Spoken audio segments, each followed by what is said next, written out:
super exciting.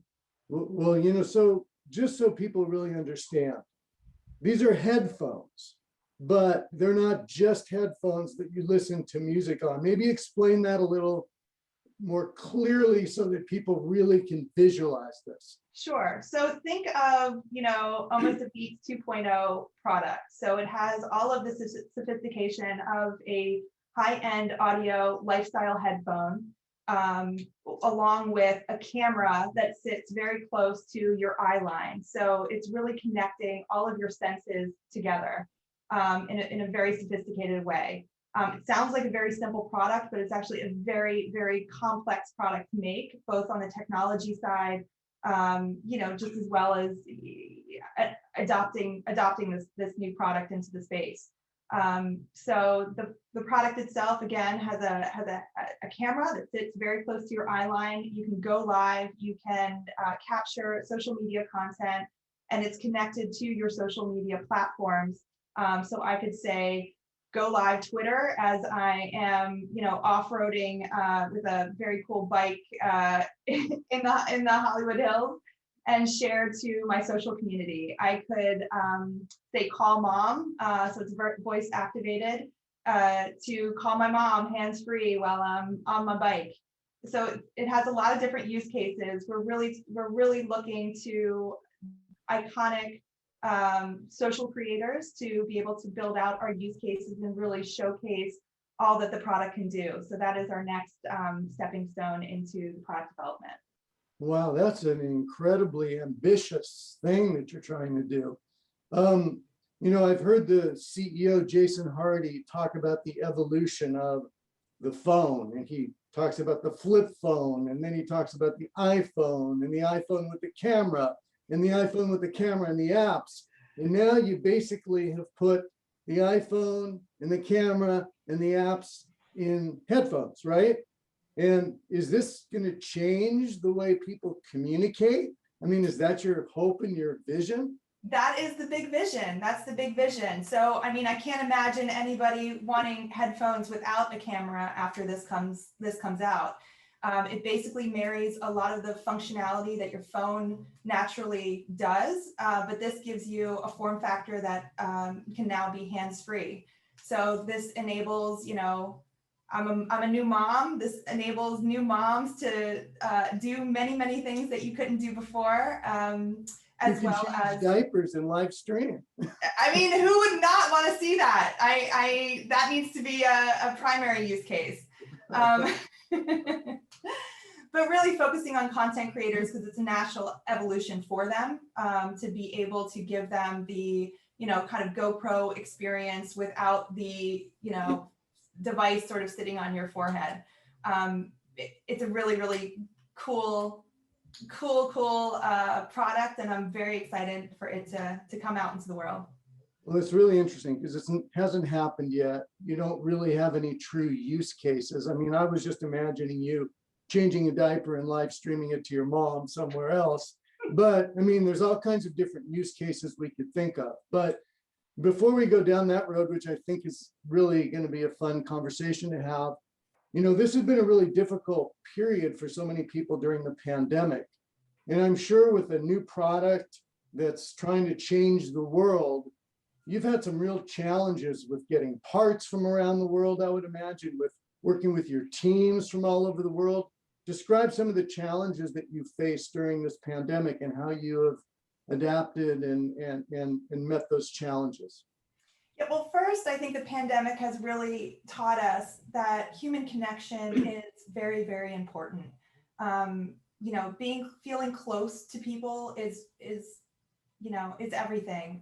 And being able to look inside of somebody else's sort of perspective and see what they're seeing is really a human connection and emotion that I think we all need to feel. So this product itself, I think, is really hit on the zeitgeist in a lot of different ways. And I think it's really time for the product to come out into the world. We're sort of realizing that with a lot of technology, how we connect with people now through Zoom and all sorts of other platforms. But as far as the challenges go, we are certainly up against a lot of heavy challenges with regards to what is happening in the world with just global scarcity of component parts, of chipsets, that is really pushing the boundaries of what we can do as a small company from a manufacturing perspective. Our development team is currently in Serbia.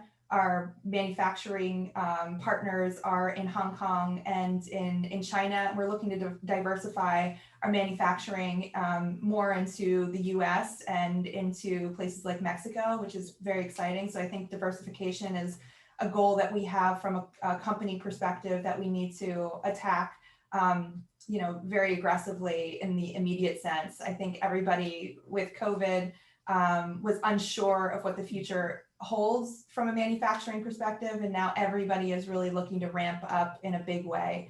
In addition to which, we're facing things like tariffs from China that we have to really think about our supply chain and how we actually manufacture the products.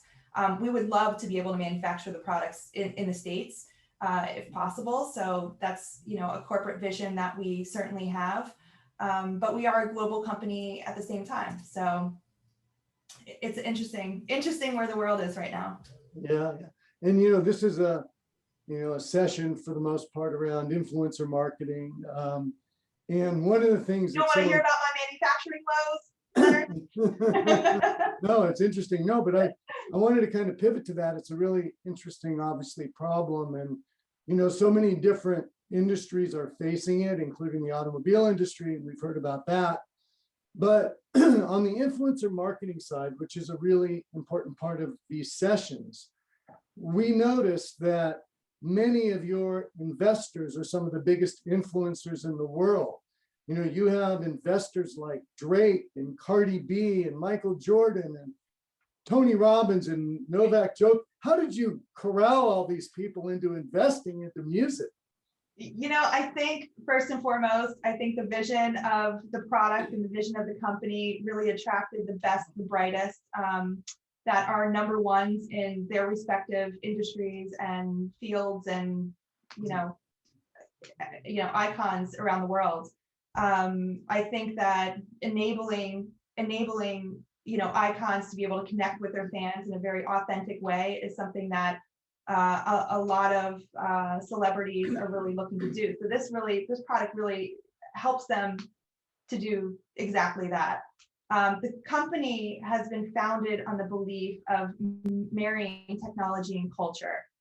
Jason's vision of doing that really stems from a foundation of those relationships and really bringing in cultural icons to be able to create the technology. So instead of taking VC money, which we have not done in the history of the company, we really have built the product around what culture wants and what culture, burns for. So, for instance, and a lot of our celebrity icons have been very influential in the development of the product, everything from the audio to just the brand itself. And a lot of these icons also are looking to be beyond what they're known for. So for instance, Jason Hardy, our CEO, was a keynote speaker at Brilliant Minds a couple years ago and brought Offset with him to be on stage to really talk about how culture and technology, merge together and bleed together and really feed off of each other. So that is us at our core. And once you attract Drake and Cardi and Offset and Michael Jordan and Chris Paul and Paul George, DeAndre Ayton, it really lends itself to a lot of other people that give a second look to us. Well, what's really interesting is you mentioned, during the pandemic, we found that the human connection is increasingly more important, and you believe your product sort of provides an opportunity for people to be more empathetic, to kind of walk in someone else's shoes. And I found that to be sort of an interesting insight.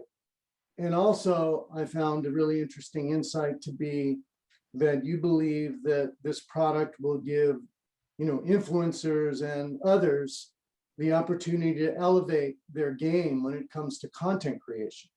So these celebrities that invested in you probably saw that as the wave of the future.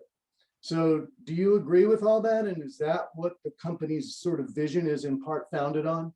100%. 100%. I think that what is different about our product is really having a completely different perspective of being able to create content and share content. So, having a POV of what somebody sees is exactly what we are looking to achieve, which is exactly what the product does.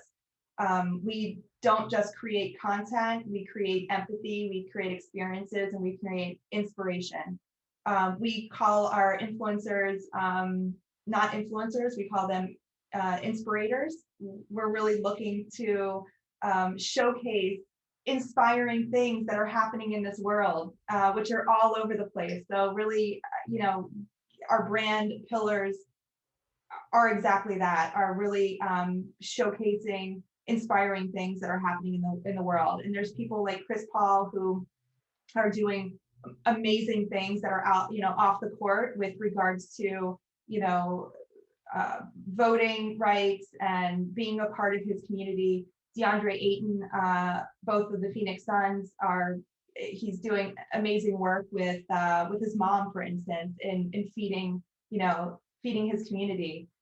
So really being able to showcase a lot of the things that our icons are doing off the court is really important to us, and it's really important to them as well, and really creating a brand for themselves that can tap into the emotional connections that we have in a very human way. So a lot of people haven't heard of music like they've heard of Beats or Bose or Sony or JBL from headphone perspective. So how do you intend to change all that? How are you going to make music like part of the heart and soul of people's lives in this country and abroad? Yeah, it's a very interesting question and a very big challenge that we have, because we are a small startup. We've been under the radar for a long time, although this isn't our first product.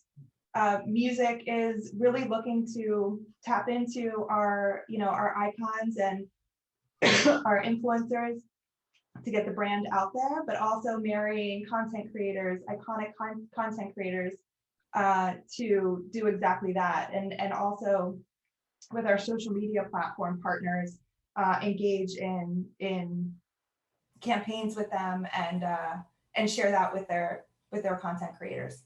So you have the opportunity to actually spend zero money on marketing. All you have to do, it sounds like, is finish the product, get it in the hands of Drake and Cardi B and Michael Jordan and Chris Paul and Tony Robbins and Novak Djokovic, and you have billions and billions of followers around those folks, and they can create content and distribute it to the world. And then you go to TikTok and you get all their influencers to be creating content with your product and obviously be visible on screen. And you do the same thing with Snapchat. And my goodness, you'll be everywhere and you wouldn't have spent a dime. Congratulations. That's a great idea. Yes, Leonard. Yes, that's the goal. That's the vision. That's the strategy for sure. Absolutely. And that's what's really exciting about the business model and the plan. As we're going into a phase of things being far more authentic, and I hate to use that word because it's overused, but I think really being able to show, I have this terrible tickle, what a terrible time for this. Well, if you want to get a drink of water, I can, continue on for a second. Continue on, Leonard, continue on. Yeah. But I think the most important thing is that when this product is in the hands of people and on people's heads, and they're able to do things hands-free, like we've talked about, provide another POV that has never been demonstrated before, elevate the ability to create content, then there's going to be a new perspective. And if people buy into that new perspective and it does make them feel as if they have either more empathy or another point of view that they didn't have before, then certainly it's going to, go viral, as they say. So I think that's the interesting, opportunity for you. So, I think everybody's going to be waiting with great anticipation to see how this unfolds. Yeah. And I would also say I'm a really big fan of building in the wild. So being able to take feedback from content creators and incorporate exactly, the features and functionality that they want in the product, as well. Audio AR is a big part of our roadmap. So you can envision how not only content creators can use this, but also brand partners can use this as well. So for instance, Gucci is a partner of ours, obviously. Being able to have the headphones on, if a user is looking at the Gucci logo, then we can stream in either promotions or some audio as it relates to new Gucci products, for instance. Gucci also has a really cool flagship store in New York. We have our products in that flagship store to create interactive experiences with the consumers and with the brand itself. So, there's a lot of tentacles that the product has that's outside of, just static content creation as well. Yeah, I mean, you alluded to Gucci, and your lead investor in Muzik is Francois Pinault, the owner of YSL and Gucci and Puma. That must be, obviously something you're very proud of and something that's of great benefit to the company. Of course. And we like to say technology is the new black for luxury. Yeah. So, there's been some questions that are here, and I just was looking at them. One of them has to do with just your strategy on a global basis in terms of rolling things out during the pandemic. Has your strategy been affected by exactly what has happened over the last number of months, and what is your reaction to all that? Yeah, absolutely. We were really looking to be a little bit ahead of the market now, getting product in the hands of content creators now, but due to component part issues, we really had to take a look at the chipsets that we were using and make sure that everything that we do from a manufacturing perspective is scalable. So it did push our roadmap out a bit, and I guess that is one of the biggest challenges of creating a product like ours. Like I said, it's a very complex product because it's a hardware device, it's a software device, and then there is a ton of firmware that goes into actually making the magic all sort of happen together. So really being able to leverage existing technology that's out there, existing chipsets, for instance, but also creating our own technology that works seamlessly with all of those. And then having to look at alternative component parts and things like that. So it's been a challenge for sure. Sarah, you were talking about the future of social and the future of content creation, and you mentioned AR, VR, and where the world is going. Who do you see the competitors to be in the future? I mean, I'm hearing Facebook's developing a device, and I'm hearing Apple's developing other things, and there's all kinds of different companies working in the AR, VR space. Snap has had those glasses. So, where is this all heading? Are these phones ultimately going to become obsolete? Where do you think music plays in the future of social communication? Yeah, I think it's a very interesting question because we sort of straddle a lot of different lines. I think that you may have seen a Wired article that came out with regards to spatial audio that Apple is developing with their new speaker, which is really, really fascinating. I mean, I think that the audio space has not been disrupted in a very long time. So I think we're doing a lot of that. You're having trouble with your voice. So question for you, and maybe I should ask the long question just to give you a chance to recover. But being a woman in a C-suite role, we've seen a lot of conversation in the last few years about gender equality, especially when it comes to upper management. And you've sort of worked your way up as an entrepreneur. You've started companies, you've led companies. What challenges have you faced, or do you feel as if there's still so much more that needs to happen in order for true equality, true gender equality to really take root in corporate life? I love these questions, Leonard. I really do. I thank you for the opportunity to sort of speak on it. I personally feel that I have I'm in a unique position. I think I have a competitive advantage being a woman. I think that a lot of companies really would benefit from having both feminine and masculine energy in the company. I think that one of my gifts is empathy. So, human capital is really what fires and fuels the company on a day-to-day basis. And as my role as the COO, day-to-day activities and overseeing all of our departments is critical. And the people component, if it wasn't for people, business would be easy. The people component is really critical to a well-working machine internally. And oftentimes startup life is messy, is uncertain, is, really requires a layer of maybe a little femininity to soften some of the blows of daily life. So I think I have, being a woman is a fantastic, fantastic thing. I think in a position like mine. It's an advantage. Super advantage. It's my yes. At the same time, when I was young, I didn't know any females at all that were CEOs, that were in a C-suite position. I didn't know them personally. I didn't know what it looked like to be a woman in a sort of a C-suite position or running a company, or if that could be done. It was only until 1980 that women were given the right to open up a bank account without their husband's, signature next to it, which is remarkable, right?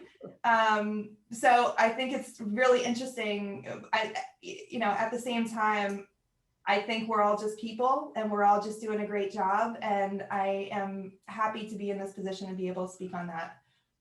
Well, it's really interesting. I've sort of found that over the years, I've seen more and more women in, C-suite or executive positions. And obviously there's been a progression. And I used to think, if you're a woman to become an executive in the, the man's world, you had to have like all these qualities that men had, that were, viewed as being great qualities in an executive. But then you had to have a few more extra ones, just so you could, weather the storm. Like you couldn't be a jerk and succeed if you're a woman. Like a guy could be a jerk and succeed. A woman, no, you had to be likable.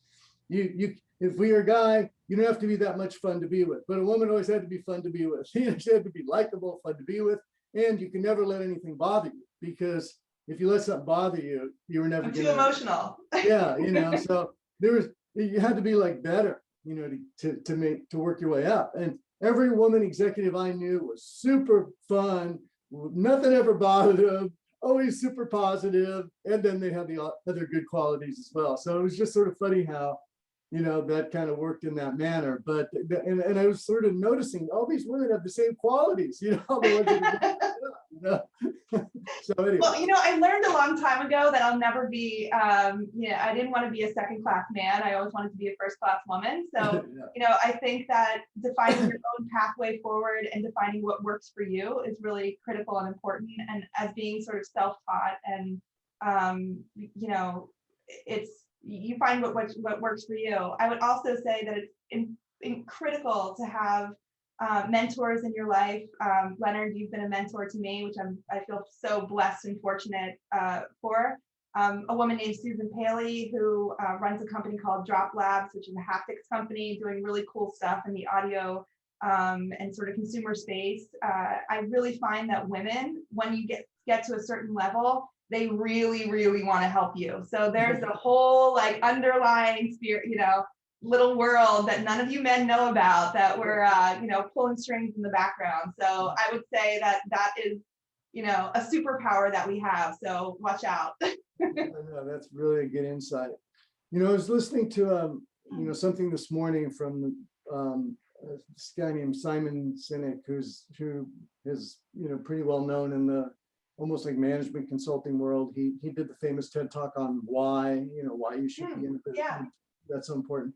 And he was talking about the difference between a CEO and a COO and what qualities are necessary to be successful at each. And his point was, a lot of times COOs become CEOs and they really aren't qualified because they don't have vision. And then they really just have heads down operations. But you've actually been both. You've been a CEO and you're required to have a vision. You built a company, you made a fortune, you don't have to work. We already talked about that at the beginning.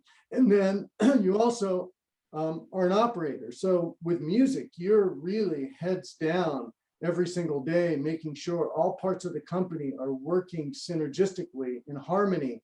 And and I've seen you, and you're very productive, and you're someone that doesn't just talk about the vision and have things that relate to the future, but you really get things done on a daily basis. So talk about sort of the different qualities necessary to lead a company and also run a company.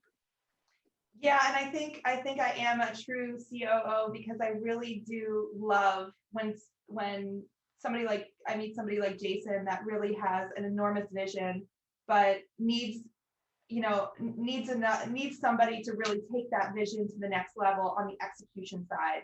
And the most beautiful, fulfilling thing that I can do in my day is really move things forward that have a genuine impact on the actual business, and being able to see the business from the sort of mountain, and helping to get everybody to the peak of the mountain together, and how to really maneuver that on a day-to-day basis. That's such a joy for me. And working with people that are at the top of their game to be able to help facilitate and really see that vision and want to activate that is an absolute joy.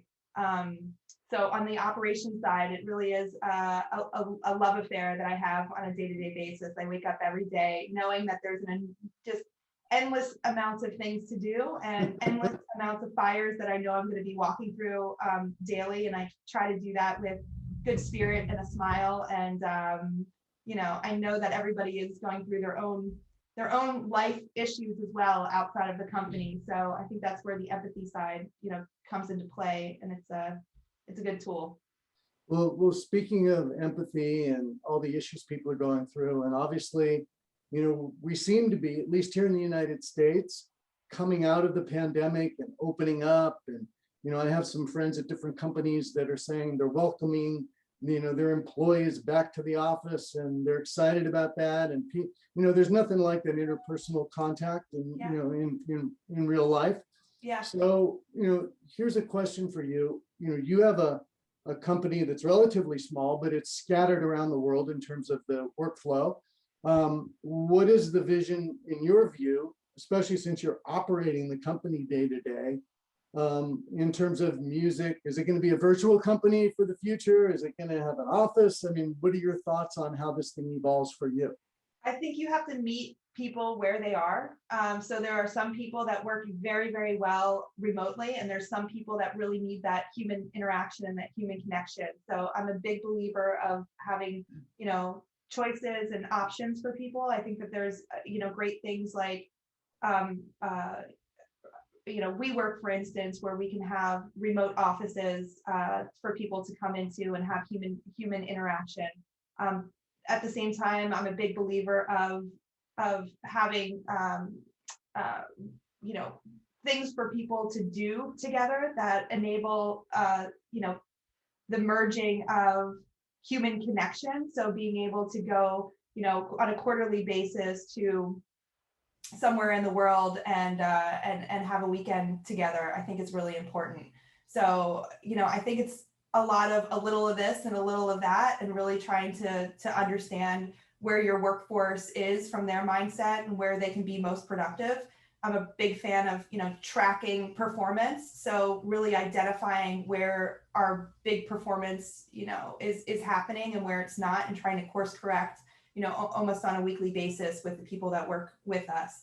And really just talking to people. I mean, really, honestly, just asking them how their day is, how are they doing? Is there anything that we can do as a company to make them more motivated and feel more connected, to the company? Our people are everything. So it's interesting. It's going to be interesting how things open up and how people react to them, coming back into an office space. Yeah. Well, why don't you, talk a little bit, if you don't mind, about your style of leadership, and you've sort of alluded to it a bit here, but your style of leadership the importance of culture in building a successful business. And what is your why? Like, why are you the COO of Muzik, and why is music, good for the world? Yeah, I mean, I really think in the land of social media, of, having all cameras on you is certainly something that, Instagram and Facebook and a lot of social media platforms have really perfected, and it's a thing for sure. But I also think that there's a space for being able to share your inspiration with the world of things that you see. So I think that really changing the game from it being me to more we, and having more interconnected, community around what music is really about from a brand perspective is really critical and important. From a leadership perspective, I really believe in really concise communication with all teammates and being fully transparent. I mean, being in a startup, there is a lot of uncertainty. There's a lot of moving of parts, and everybody really needs to be on the same page with regards to where that mountain is and what exactly we're climbing for. And so, we have stand-up calls on a daily basis to really reiterate that and make sure that they know that what they're doing on a daily basis is so critical and so important. And being able to climb that mountain, one step at a time together is how the company will succeed. And so really being a facilitator of removing any barriers and blockers from, any team members, helping to be a problem solver on a daily basis with anything that comes, up during the course of the day is really important. So we're all connected on Slack. We have a very virtual, company, certainly from COVID, but more so just to accommodate our kind of global footprint that we have with music in general. There's a lot of moving parts with manufacturing, with firmware, with just development in general. And we're going to be, bringing in our icons and celebrity ambassadors. And so, they have another layer of needs that we need to be very mindful of as well. And really, I think, Leonard, you're the master at making people feel like, that they matter, that they're important, that you look into their eyes and you really know their name. I think that is important for everybody that works for us, that engages with music. So as far as my leadership style, I think that is hopefully what I bring, and hopefully what will, shake off to everybody in the company. So you make everyone feel important, you make everyone feel appreciated, and you make everyone feel as if their role really matters in whatever way, shape, or form that they're contributing. Thank you, Leonard. Thank you. No, right? I mean, I think that's your philosophy. That's right? my goal. Yeah, that's my goal. Absolutely. So let me ask you about your goals for the future. And, and we don't have a lot more time left. So I want to make sure that you have a chance to impart some wisdom to everyone who's out there. So as you sit there today, working to grow this, young company into the vision that you hope for it and the vision that your CEO has for it, what would you like to see happen over the next 3, 4, 5 years? Like, tell us your dreams and your aspirations.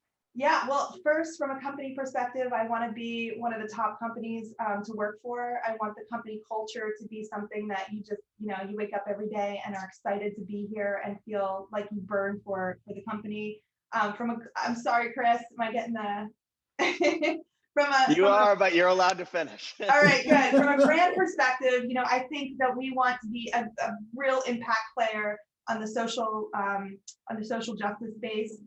Everything from, being able to be in Africa and have the headphones be worn by doctors that are streaming, streaming to solve, global issues, global health issues, back to really being a facilitator of good in the world. So that's my certain, that's my goal for the company.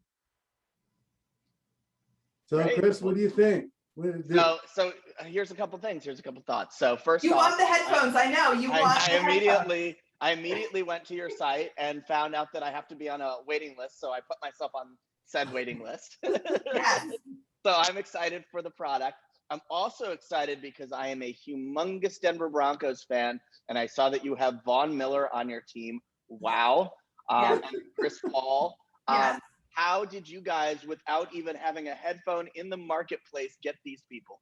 That's what I And, said. you know, Drake is one of our early investors, so where Awesome. where there's Drake, many will follow. But like I said, I think that they all see the vision for the company. Our CEO, Jason Hardy, his passion for the product itself is unbelievably infectious. He's one of the best, you know, salespeople I've met.